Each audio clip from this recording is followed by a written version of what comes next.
ಚಿಕ್ಕಬಳ್ಳಾಪುರದಲ್ಲಿ ಮೊದಲೇ B J ಪಿಗೆ ಅದು ಮರಳು ಭೂಮಿ. ಬಿ ಜೆ ಪಿಯ ಮರಳು ಭೂಮಿ ಇಡೀ ರಾಜ್ಯದಲ್ಲಿ ಎಲ್ಲಾದರೂ ಇದ್ದರೆ ಅದು ಚಿಕ್ಕಬಳ್ಳಾಪುರ, ಕೋಲಾರ, ಬೆಂಗಳೂರು ಗ್ರಾಮಾಂತರ. ಇಂಥ ಕಡೆ ನಾನು ಬಿ ಜೆ ಪಿಗೆ ಬಂದು 2019ರಲ್ಲಿ 3,000-5,000 ವೋಟ್ ಇದ್ದಂಥ ಕ್ಷೇತ್ರದಲ್ಲಿ 85,000 ತಗೊಂಡಿದ್ದೀನಿ. ಈಗಲೂ ಕೂಡ ನನ್ನ ಮತ 75-76 ಸಾವಿರ ತಗೊಂಡಿದ್ದೀನಿ.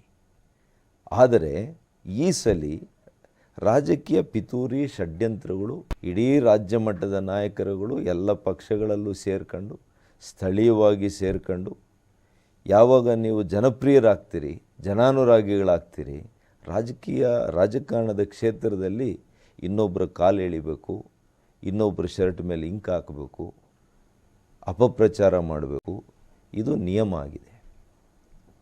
Unfortunately it has become the order of the day. ಅದಕ್ಕೆ ನಾನು ಬಲಿಯಾಗಿದ್ದೇನೆ.